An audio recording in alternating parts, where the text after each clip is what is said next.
Assalamualaikum warahmatullahi wabarakatuh.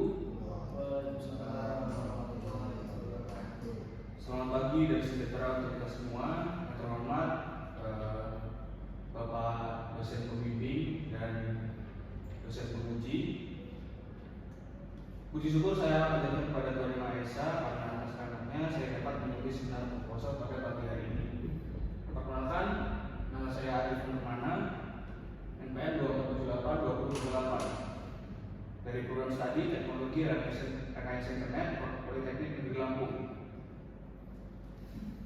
Oke, pada kesempatan kali ini saya akan mempresentasikan proposal penelitian yang judul Rancang bangun prototipe sistem irigasi cerdas berbasis Internet of Things menggunakan sensor kelembapan tanah dengan monitoring data secara real time. Next.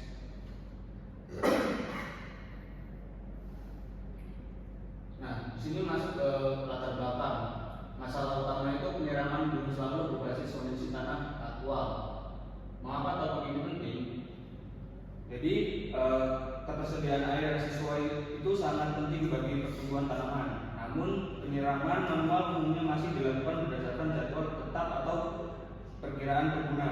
Nah, cara tersebut belum selalu mencerminkan kondisi kelembapan tanah yang sebenarnya. Kelembapan tanah dapat berubah akibat cuaca, jenis tanah, kedalaman akar, dan kebutuhan masing-masing tanaman.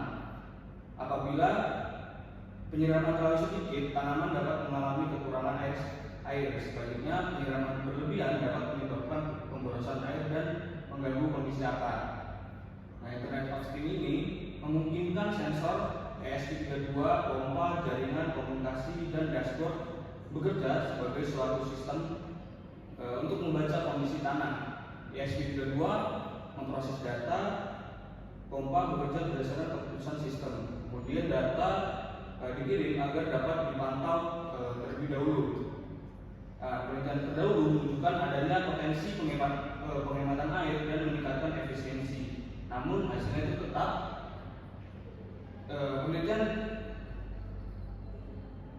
hasil setiap penelitian itu berbeda karena menggunakan tanah, sensor, durasi, dan metode pengujian berbeda.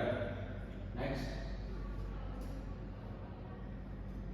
Nah, selanjutnya rumusan masalah.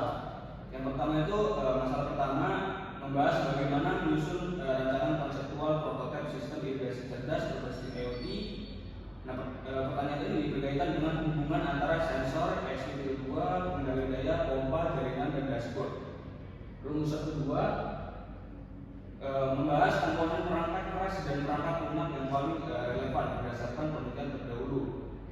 Rumusan ketiga menilai kinerja sistem berdasarkan data sekunder seperti penghematan air, efisiensi irigasi, waktu respon, dan keadaan komunikasi.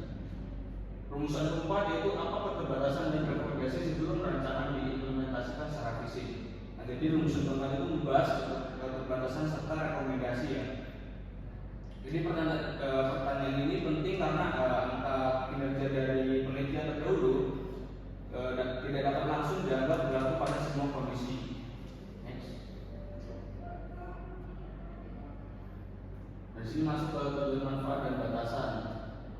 Di sini tujuan penelitian itu tujuan utama yaitu menyusun rancangan konseptual prototipe irigasi cerdas berbasis IoT.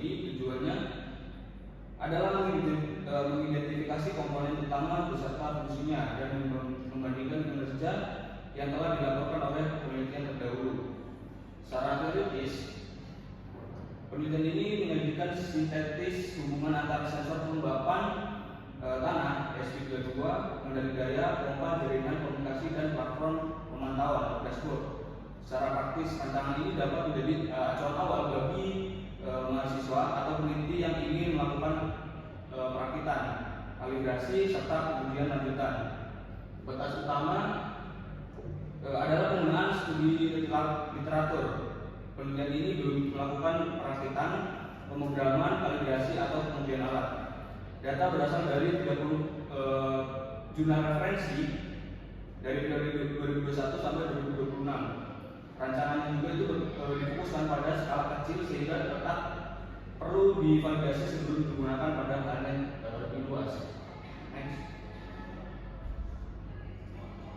di sini ada landasan teori singkat. Itu yang pertama itu sensor membaca kelembapan tanah. Kemudian jika sensor sudah membaca kelembapan tanah, itu akan diproses di ESP32, yaitu memproses data lokal. Jika sudah, selanjutnya komunikasi WiFi mengirim data. Selanjutnya itu aplikasi dashboard menunjukkan status dari kelembapan tanah yang sudah dibaca oleh sensor. Jadi irigasi cerdas memberi air berdasarkan data aktual atau model kebutuhan tanaman. Sensor positif lebih sesuai untuk penggunaan berulang karena lebih tahan korosi. Logika histeris dibutuhkan agar pompa tidak sering hidup dan mati di sekitar ambang. Nah, di sini ada arsitektur untuk IoT rancangannya. Di sini ada alur sensor, ESP, kendali daya, pompa, port, dan dashboard.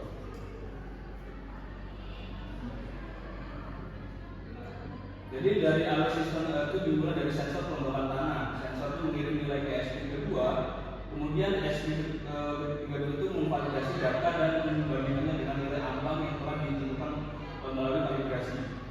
Jika kondisi tanah itu berada di bawah ambang, maka ESP32 itu memberikan perintah kepada relay atau MOSFET untuk mengaktifkan pompa. Pompa berhenti ketika kelembapan mencapai ambang atau ketika batas waktu masih terpenuhi. Pemilihan relay atau MOSFET disesuaikan dengan tegangan, arus pompa, dan frekuensi pengendalian. Pompa tidak boleh dihubungkan langsung ke pin ESP32 karena kemampuan arus mikrokontrol terbatas. Di sini masuk ke metodologi penelitian. Jadi penelitian itu menggunakan studi literatur terstruktur dengan pendekatan deskriptif komparatif. Pendekatan deskriptif itu digunakan untuk menjelaskan arsitektur komponen dan logika sistem. Pendekatan komparatif digunakan untuk membandingkan metode serta hasil dari berbagai penelitian. Tahapan pertama yaitu menentukan topik dan kata kunci. Selanjutnya tahap kedua itu mengidentifikasi publikasi yang relevan. Tahap ketiga melakukan seleksi literatur. Tahap keempat ekstraksi data. Kemudian tahap kelima tabulasi dan perbandingan. Tahap terakhir itu yang keenam sintetis rancangan. Jadi data ini tuh berasal dari 30 publikasi jurnal ilmiah dari periode 2021 sampai 2026 yang membahas IoT, irigasi, ESP32, sensor kelembapan, port, dan monitoring secara real time. Di sini data literatur kira-kira seleksi. Jadi data penelitian itu berasal dari 30 jurnal publikasi ya pada periode 2021 sampai 2026 yang dimana membahas tentang IoT pertanian, sistem irigasi, ESP32, sensor kelembapan tanah, platform cloud, dan monitor secara real time. Jadi kriteria ini masuk meliputi publikasi membahas komponen atau metode yang sudah relevan, memuat hasil yang dapat dibandingkan, serta memiliki DOI. Laman penerbit resmi atau dokumen ilmiah itu yang dapat ditelusuri, artikel promosi, blog, dan data tanpa konteks kemudian yang tidak dimasukkan. Jadi nilai penghematan air dari berbagai penelitian tidak dirata-ratakan karena objek tanaman. Dilihat dari tanah, durasi, skala, dan metode pembandingannya itu sangat berbeda-beda. Analisis lebih menekankan tentang hasil serta konteks kemudiannya. Selanjutnya masuk ke dalam hasil sintesis dan kontribusi penelitian. Jadi hasil itu menunjukkan bahwa penelitian terdahulu melaporkan penghematan air pada rentang 11 sampai 50%. Efisiensi aplikasi irigasi dilakukan mencapai 86,6%. Selanjutnya, beberapa sistem itu memiliki waktu respon dari relay itu kurang dari 1 second atau 1 detik, dan keandalan sinkronasi clock lebih dari 98%. Angka tersebut menunjukkan potensi sistem irigasi berbasis IoT, tetapi tidak dapat dijadikan sebagai hasil pada rancangan ini. Setiap nilai dipengaruhi oleh jenis tanaman, tekstur tanah, metode irigasi, kondisi cuaca, sensor, dan durasi penelitian. Penelitian ini juga membedakan secara jelas antara hasil penelitian terdahulu dan data sekunder. Seluruh angka diuji berasal dari literatur, sedangkan hasil utama penelitian adalah rancangan konseptual serta rekomendasi implementasi. Nah, selanjutnya mitigasi dan rancangan pengembangan. Yang pertama itu ada sensor perlu dikalibrasi. Jadi sensor pengembang tanah itu harus dikalibrasi pada kondisi kering, kondisi target, dan kondisi jenuh. Hasilnya sebaiknya dibandingkan dengan alat atau metode standar. Risiko kedua itu gangguan koneksi internet. Mitigasinya adalah menempatkan logika pengiriman utama pada ISP2 sehingga fungsi dasar tetap berjalan secara lokal. Data yang gagal terkirim dapat tersimpan sementara dan dikirim ulang ketika koneksi kembali stabil. Risiko ketiga itu pompa bisa berosilasi. Jadi pompa itu yang sering diduga sakit di sekitar ambang. Masalah ini dapat diatasi dengan dua ambang, histeresis dan juga minum. Risiko lingkungan basah diatasi dengan wadah tertutup, konektor terlindungi, dioda proteksi dan scattering. Pengembangan selanjutnya dapat menambahkan flow meter, sensor level tender, energi surya, prediksi cuaca atau machine learning. Namun fitur tambahan sebaiknya diterapkan setelah pembacaan sensor, kerja pompa dan sistem pengamanan telah berfungsi secara stabil. Nah, jadi kesimpulan dan saran. Kesimpulannya, rancangan sistem terdiri atas sensor pengembang tanah, yaitu ISP32, pengendalian daya, pompa, komunikasi, dan dashboard. ISP32 sesuai untuk sistem IoT skala kecil karena memiliki Wi-Fi dan dapat dijalankan di dalam logika lokal. Angka kinerja dari literatur menunjukkan potensi efisiensi, tetapi tetap perlu divalidasi eksperimen. Adapun sarannya, melakukan perakitan, kalibrasi sensor, dan pengujian lapangan pada penelitian lanjutan menggunakan histeresis, batas durasi pompa, dan model lokal untuk menjaga keamanan sistem. Demikian pemaparan proposal penelitian yang dapat saya sampaikan. Saya menyadari bahwa rancangan ini masih memiliki keterbatasan, terutama karena belum dilakukan perakitan dan pengujian langsung. Oleh karena itu, saya sangat mengharapkan kritik dan saran dari Bapak dan dosen pembimbing dan penguji. Terima kasih atas waktunya. Saya siap menerima pertanyaan dari Bapak dan Bapak sekalian. Wassalamualaikum warahmatullahi wabarakatuh. Oke, tadi judul ini apa ya? Jadi judul saya itu adalah rancangan bangun prototipe sistem irigasi cerdas berbasis Internet of Things menggunakan sensor kelembaban tanah dengan monitoring data secara real time. Kenapa kamu memilih judul penelitian ini? Oke, jadi saya memilih topik ini karena penyiraman manual masih banyak dilakukan berdasarkan jadwal atau perkiraan penggunaan. Cara tersebut itu masih belum sesuai dengan kondisi pembawa tanah yang sebenarnya.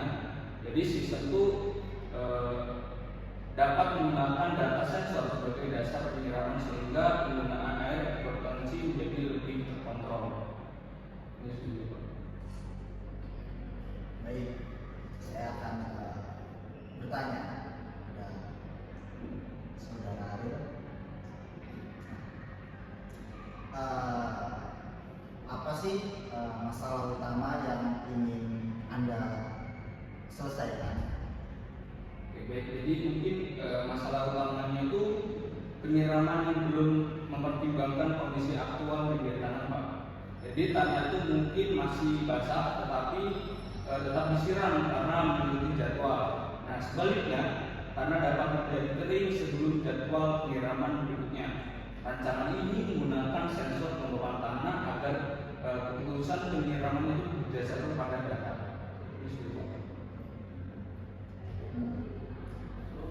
Cukup? Oke, terima kasih untuk